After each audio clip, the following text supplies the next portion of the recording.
Lukaku touched the ball fewer times than anybody else at Anfield. As this match ticked into its final half hour, one statistic told several stories. Across 60 minutes at Anfield, Romelu Lukaku managed just 18 touches, fewer than any other starter. Fewer, even, than both goalkeepers. So much for the striker's titanic tussle with Virgil van Dijk. What had been billed as the duel which would tip this early staging post one way or the other was instead rendered another shred of debris from the chaos of first-half stoppage time. Liverpool won't care, a quieter day is rarely a bad day for any defender. But it was also another reminder of what can happen when a game hinges on one decision. And so it proved. Reece James' red card made Lukaku's difficult job almost impossible. Until then, there were more flashes of how his movement and savvy can bend even the best defenses. And make no mistake, over the course of this season he will take Chelsea to another level.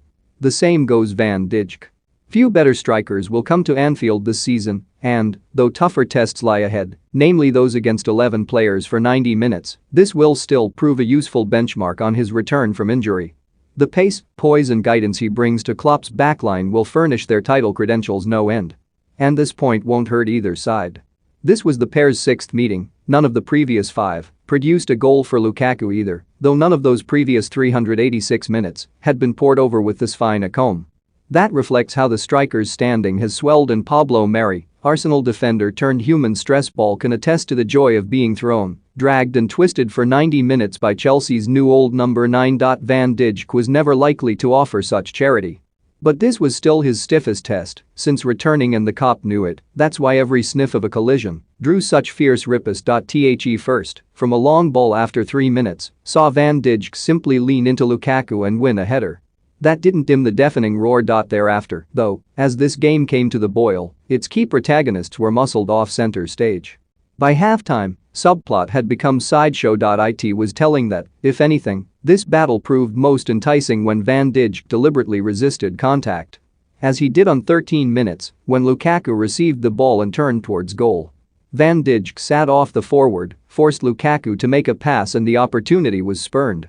Lukaku did land the odd blow. He out-muscled Van Dijk near the corner flag, but his opening sight of goal was blocked well by the Dutchman. No wonder Chelsea increasingly tried to isolate him up against Joel Matip.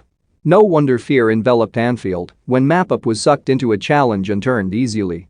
But then James' red forced Tuchel to change tack, and Lukaku was left largely stranded. His tireless running was rewarded with crumbs of opportunity late on. Lukaku saw a shot blocked by Matip before his ball put Kovacic in on goal.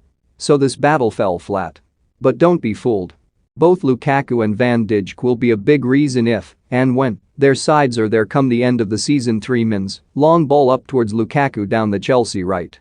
Van Dijk leans into the forward and wins the opening tussle to huge cheers. 13 mins, Lukaku receives the ball in space inside the Liverpool half. Van Dijk allows him to turn and invites the number 9 on. Lukaku is forced to pass and wastes the opportunity. 18 mins, Van Dijk is muscled off the ball down by his own corner flag by Lukaku. Liverpool demand a foul, it's not given, and Lukaku feeds a dangerous low cross into the area, which is cleared. 34 mins, a square ball from Mason Mount reaches Lukaku near the penalty spot. Van Dijk closes him down immediately, and the forward's first-time shot is deflected harmlessly through to Alisson. 35 mins, Joel Matip tries to nick the ball in front of Lukaku on halfway. The forward turns the defender and drives towards goal. Van Dijk invites him to feed Mount, whose shot is dragged wide.